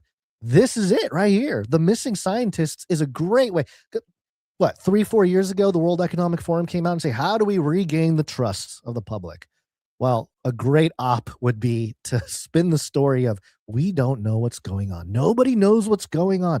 Trump doesn't know what's going on. The FBI has no idea. I think it's Comer here in one of these clips said like, yeah, the FBI didn't even know about this until we told them the other day, you know, so nobody knows what's happening. So it's just in a climate, a social climate where everybody is skeptical and there's no trust, this story gets clicks, gets attention, gets everything they want out of the media cycle. So, you know, you got to keep in mind that there's more to it here. One thing, the gaslighting though is pretty remarkable. I do want to share this post by Bethany Stevens. She's the NASA comms serving President Trump under the leadership of NASA admin. And she said this about this whole topic, quote posting Caroline Leavitt, who talked about this whole situation. She said, NASA is coordinating and cooperating with the relevant agencies in relation to the missing scientists. At this time, nothing related to NASA indicates a national security threat, which is in direct opposition to what Burleson and Comer are saying. They both say this is a national security situation. So now we're getting mixed messages depending on who you're talking to. And it says the agency is committed to transparency. That's funny. And will provide more information as able. So I couldn't resist the irony here, Basil, that NASA, a organization, a government institution that was birthed out of Project Paperclip, which was a program after World War II where the United States took all the German Nazi scientists working on rocketry and who knows what and brought them into America. So literally, if you're on the side of Germany, they're like, what happened to all the scientists? Where did they go? All the great minds, they all disappeared. NASA formed after that, right? They got all the Nazi scientists, occult scientists, if you will, and they created NASA. And that's the institution that's working with the relevant agencies to get to the bottom of these missing scientists. I don't know. To me, this is gaslighting, Basil. This is like just telling the public that, kind of flaunting in everyone's faces, like, this is an op, folks. This is an op. We saw that reflected as well with, when Trump finally was asked about it, and he was like, I don't know, I didn't know anything about it. And by then, 11 nobody told you 11. I mean, maybe not. Who knows what they tell him or don't tell him. But yeah, all under that sort of transparency word, that kind of spell. Transparency. So therefore, we're being transparent. So therefore, trust us and stay locked in, because it's a mystery we'll all solve together. It's very interesting. It's officially Daily Mail has not added to the list, but now everybody is adding to the list, and it seems like the list is kind of operating at its own entity now. Various things. The next few days, weeks, it will tell us who is the actual authority for this list. And we said Daily Mail because, we've been tracking Daily Mail for many years. Exclusive for a long time. Yeah, they had the first. They were the ones keeping the official list that everybody else was reporting on. Right. But it'll become much more apparent if, not even CNN's like at least 10. We don't know. Fox News saying, hey, look, this guy associated with NASA and aerospace and all this died with his whole family who are involved in tech and all this kind of stuff. And Daily Mail's like, nope, not going to be part of the list. We will tell you who the next name on that list is. So very interesting. It's it'll be interesting too if they pull the old, if you love something, set it free, and they just let the narrative go and do whatever. So they did their part. That's the real intelligence operation. You raise up a narrative, you reinforce it, you feed it, you teach it everything you know, and then you set it free into the world and let it, impress you with what it does on its own. Oh, I'm sure somebody will come up with a list of missing scientists from the last 100 years, and it'll be a list of 200 scientists. You keep saying that, but I don't think if they start naming anybody who disappears before even going back to 2020 is gonna, because it's just not relevant. It's got to be like, oh, it's happening now. Yeah, I know, but I'm saying somebody's going to come up with a list, and it'll make the rounds or something. Yeah. Well, I don't know. One more quick story. There's one thing, Basil, related to this somewhat that I don't know that it's really necessary to. I'll just mention it. Okay, this is coming from the Washington Post. Däniken, who shaped politics coverage at the Post, which is Washington Post, dies at 60, and it is interesting because. I think he was one of the guys who covered the Russian election interference in 2016, the Jan 6 insurrection at the U.S. Capitol. Given the story we started with today about Charlottesville and that whole thing, if you kind of track that side of things, because people forget about the Clinton body count. That's a pretty long list too of people associated with the Clintons passing away. If you're like a cook or chef or something in the Obama house or the Hillary house, you find yourself dead. So I don't know if that's related to anything, but just another journalist who has passed away, and one from the other side of the political aisle. But I wanted to land today's episode on this topic here. It's got to be biblical. The California Post. Oh no, they figured out where I live. This is supposed to be from the New York Post, but apparently it's the California Post today. Headline: Archaeologist thinks new tech could reveal where the lost Ark is hidden at last. At last, we shall find it. An American archaeologist thinks he may know where the lost Ark of the Covenant is hidden and is hoping to mount a search to find it. Dr. Jones, or Professor Chris McKinney, believes the lost Ark, I see what they're doing there, may be waiting beneath the City of David, an archaeological site just south of the Dome of the Rock, which is considered to be one of the oldest sections of Jerusalem. The Daily Mail reported, of course. The Daily Mail, man, they really must be the authorities that we didn't realize was the authorities. There's a reason why the Lord was like, the Canary Cry News Talk team will report from the daily, dailymail.co.uk for 10 years. McKinney, an associate professor of biblical archaeology at Lipscomb University in Tennessee, drew on biblical and historical texts to zero in on the hypothesis and is hoping to deploy a high-tech device known as a muon detector to scan deep beneath the ground from the city of David to the Dome of the Rock to test his theory. Muon detectors track subatomic particles that come from cosmic rays striking the atmosphere. The particles penetrate deep within the earth and allow people to map structures otherwise hidden beneath the ground. Now, what they don't say here is muon detectors, a very important element of CERN, the Large Hadron Colliders.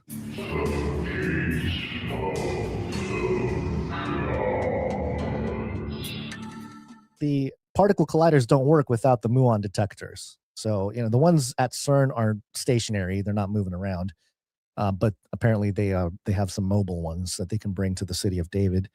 And I'm not going to go more deeper into this article because there's a lot of stuff that you know about if you're a listener of the show, or even if you're not, you can kind of do research on the Ark of the Covenant. The big takeaway, though, is that the discovery of the Ark of the Covenant has been part of theories concerning the Antichrist or the man of sin, or the son of perdition. When this individual does appear, especially under the context of our old friend Chris White, in his book False Christ, Will the Antichrist Claim to be the Jewish Messiah? He mentions in there, just off the cuff. Now, he didn't go deep into it because it's more of a eschatological, theological book, not so much speculative. But he suggested in the book that the Ark of the Covenant might be part of the Antichrist, narrative of, hey, not only am I this great political leader, but I've found the ancient Ark that's been missing for generations, and that'll sort of bolster his authority as a Christ-like figure, a messianic type figure. And I'm trying to find the exact quote because he even mentions it in the context of the a conflict with Islam. So let me see here. Here we go. He said, rebuilding such a structure on the Temple Mount, talking about the third temple, which is currently occupied by one of the holiest sites in Islam. This is Chris White from 2014, I believe, the False Christ book. The Dome of the Rock would almost inevitably start a major war with the Muslim nations that surround Israel. That's current Israel. I will suggest in detail later that Islamic eschatology dictates that all Muslims fight this particular war, which they believe will be preceded by a man claiming to be the Jewish Messiah and the location of the Ark of the Covenant being revealed. So under his thesis, the discovery of the Ark might play a role in what's inevitably described as the abomination of desolation and standing in the holy place, that kind of thing. If you're going to have that level of authority, and especially you look at Daniel, people talk about the peace treaty in Daniel. If you kind of study it and go deeper into it, it's not really a peace treaty. It's a resubmission or affirming of the Mosaic covenant. And that's why they start sacrificing animals again as part of it. It's not a peace treaty. It's a covenant reinstating. So in that context, having the Ark of the Covenant there would make sense in that regard. So I find it interesting that amidst all the talk, Anna Paulina Luna, go read the Book of Enoch, and everybody's being interested in the more sort of fringier topics of the Bible and Christianity and all that kind of stuff. We have this story suggesting that, hey, we might know where the Ark is, which also is strange because Donald Trump has a replica of the Ark of the Covenant, I believe, at Mar-a-Lago. I know there's some people like Laura Loomer and stuff have taken pictures in front of it and stuff. So very fascinating. And and of course, dailymail.co.uk, Noah's Ark mystery deepens as underground tunnels found in Turkey match Bible blueprint. And I was struck, Basil, because the image of this alleged mysterious geological formation that's believed to be the Ark of the Covenant is, for us, it's like old news. This is news from like 10 years ago, where we had Dr. Aaron Judkins, I think he went to Turkey and explored this part of the mountain. So I don't know. Maybe I'm just they're maybe I'm not reporting remembering right. the old archaeological finds from 10 years ago. Again, just happens to be at the same time as the Ark of the Covenant and the UFOs and the war in the Middle East. And so, it's bringing it back to the top for us. But as the days of Noah were, so shall also the coming of the Son of Man be. Must be getting close, Basil. There you go. There you go. Well, that's just about it for what we got today, folks. We're glad you're here. I will be back tomorrow for Canary Cry Clubhouse. So come hang out with me tomorrow. It is a call-in show. So call in, say hi, let's chat. I want to give a shout out to a producer who came in during the show. And that is producer. Where's your name? What is your name? I saw JLap. Producer JLap comes in for $11.11. Thank you very much, JLap. 11. Thank you, JLap. And by the way, Gary Wayne will be a guest on Friday. We'll have that. That's right. We got a interview coming out Friday, so a lot of stuff for you this week. Real quick, I want to thank our streakers. These are our producers. They come in under $7.77, and we thank them once a week. I missed last week, so we got some catching up to do. Malik W came in last week for $7.77. Thank you, producer Malik. We had Dame Tinfoil Hat, Keeper of the Seeds, on a 204 episode streak. Thank you, Dame Tinfoil Hat. Veronica D is on a 571 episode streak. Veronica D. And Sir Casey the Shield Knight, 621. Sir Casey the Shield Knight. There you go. Thank you guys very much. And remember, we got producers coming in doing all sorts of things, making art, making music. If you're a creative person, you want to make something for the show, all you got to do is go to canarycry.art, and you can upload the art there, fill in the information, and we'd love to feature it on the show. Yep.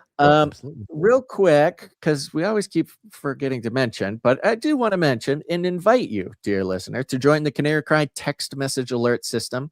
It's very rare that the platforms send out notifications when we go live, but you can get a text message right to your phone straight from me. I will personally send you a message right before we go live, so you never miss a show unless you want to. Just text the word canary to 877-740-3226. Just the word canary to 877-740-3226. The fun part is you can text us back at that number, whatever you want. I cannot carry on a conversation with you via text. It's very expensive, but we got some messages that came in. Sir Seeker, who's heading up the Canary Cry tech team right now, says, shout out to the Canary Cry tech team, where we're fueled by Cage Rattler Coffee and producers just like you. Lots happening, he says. Sign up today. So if you want to join the Canary Cry tech team, send an email to canarycrytechteam@gmail.com. Thank you, Sir Seeker. Thank you. Let's see here. We got a message. Oh, we got some prayer requests here. So let's hit the producers. 406. Producers, assemble! If you're listening to the show now, you are a producer. We answer the call when listeners send in their prayer requests. So write this down. Pray for right now. 406 says, producers, a random man just walked down our street cursing and yelling foul things. I don't know him, but we should pray for him that the Lord can reach him. He could have been high or maybe mentally ill. Both. Lord, this man is made in your image and you love him. Help him, God, to find healing and peace with you. There we go. We're praying for the random screaming man going down the street. 406. Yes. I did hear your rooster just scream, so maybe the rooster was channeling. Yeah. We got a message from TDL Prez, sends a beautiful picture of his little canary baby. Says, I hate to ask every show for prayers for the unseen, unheard attacks. Bless you, brothers, TD and the baby canary. No problem, but let's get producers on. We're praying for the unseen and unheard attacks over there at the TDL Prez family. We got a nice message from 704 who says, "Praise God for what you are both doing. I'm sure it's not an easy ministry, especially since days off are probably never fully days off." Hey, yeah, you get it. You and your families are always in our prayers, praying God strengthens you and lifts you up on eagle's wings so you can continue to walk and not grow tired, run and not grow weary. God bless you both. Thank you, 704. We had another prayer request. Listen, producers, coming from 210, says, "Please pray for my youth pastor, Tim." He puts his full name. I'm going to say Tim N. and his family. His wife and daughter's house blew up last night in a natural gas explosion. Jeez Louise. Wow. And another home with 2 other unknown residents. My daughter was friends with the young daughter. They are in critical condition currently. Lord, please. Yeah, that is crazy. Well, we're certainly keeping Tim N. and the family and the neighbors in prayers. Again, that's just horrific, but God can hold all of them in his hand at once and find some unimaginable way, but to bring his glory through in this situation. But of course, strength and healing and comfort to everybody affected. 604 says, "Prayers for Canada. A dark cloud looms over the nation and things are getting worse. Day by day, evil is brazen and right out in the open. Too many are deceived and blindly following their captors." Yeah, let's just zoom out and just pray for all of Canada. Things just keep getting crazier and crazier up there. The whole MAID program thing. It's like, what is it? 1 out of 20 people who die in Canada are killed by the MAID program. It's like eugenics by the government. 1 of 20 people who die. It's horrible. Oh my gosh. So praying for you, Canada. Yeah. Okay. I think we made it. I think we made it down the list. Okay. Just make sure I hate to leave anybody out. There you go. So go ahead. Text the word Canary to 877-740-3226. And of course, thank you to our producers who help us out with their time, like the time stampers. Oh, whoa. Well, I was not ready for that. Here we go. Time stampers. Timestamp, it's hard work. Timestamp. Zoning out over here, like Joe Biden. I believe it was, I'm going to guess it was Jade Bouncerson who did the last episode. I hope I'm not. Probably it was either Jade Bouncerson or Morgan E, unless there's some mysterious time stamper. But thank you so much for your work. Of course, thank you to Jam for heading up the Telegram channel. Thank you to Adam42 for heading up the Discord. You can join the Telegram or the Discord channel. Get connected with other Canarians. Go to canarycry.party. Scroll down, you can see the invite links to both those platforms there. Thank you to Joe for the feedback. Thank you to Clank for clanking. Thank you to Ike for all the wonderful things you do for us. And thank you, dear listener, for sharing the show. Share the show with your friends. Share it with your family. Share it with any old screaming crazy man going down the street. And we like to call it rattling cages. And all you got to do is walk right up to him, grab him by the cage, and then you shake it. The end of the world occurred pretty much as we had predicted. I want to shake things up, stir up some controversy, rattle a few cages. Hey, stop that! You'll never silence me. I'm the last angry man, a crusader for the little guy. Leave the bird alone. Never. Rattle a few cages. Rattle a few cages. Every opportunity to improve. And if they don't? Ask Noah. That's right. Just ask Noah. Gons, you got any last words? Tell everybody tomorrow that it was 2005, 21 years since the co-founder of YouTube uploaded their first video, Me at the Zoo. Look at that. 21-year anniversary of the start of the end of video content on air, on internet. Okay, all right. There you go. It's on the calendar. I don't know. I'm trying to just get the calendar. Are you sure it's not when YouTube uploaded all their stuff without our permission onto our iPhones or iPods? No, that was much later. This is 2005. So yeah, this is a while. Yeah, it was a long time. And then Hairball Awareness Day on Friday. Just be aware of those hairballs. Got to be aware. All right, everybody. Thanks for tuning in to this episode of Canary Cry News Talk. Make sure to tune in next time. But until then, Think outside the cage.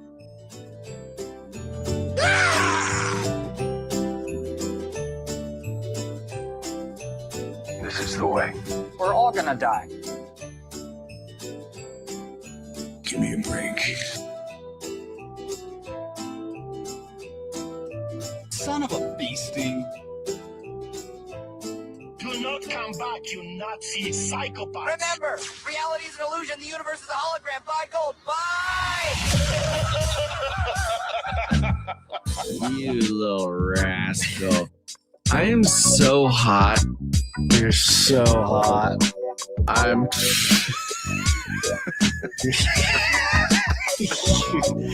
Gons. I am so hot. So hot. This is not about freedom or personal choice. And a resounding paka flies through the air across the world.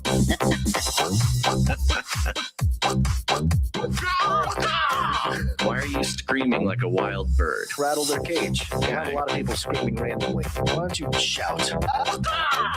It'll be their call out. You have a lot of people screaming randomly. Go ahead and... Why don't you shout?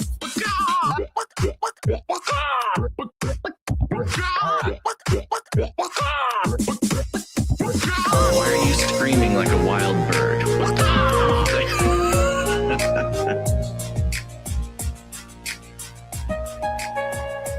Taking and no man deceive you. Men shall come in my name. Said I am Christ, and shall deceive any.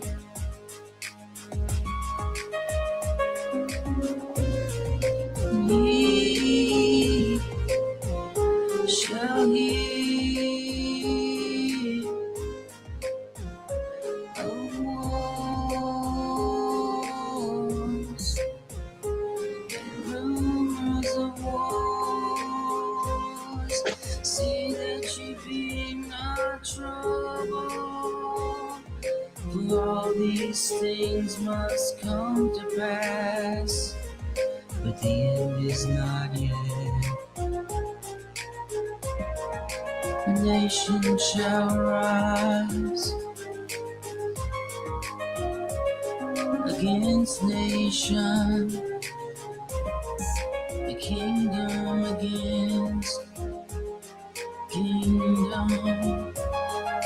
And there shall be famines and pestilences and earthquakes in diverse places. And ye shall hear of wars and rumors of wars.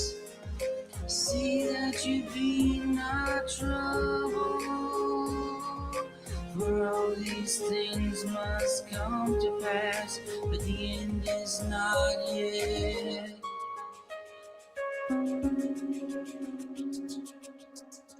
Value for value. We take no money from corporations, commies, or cartels.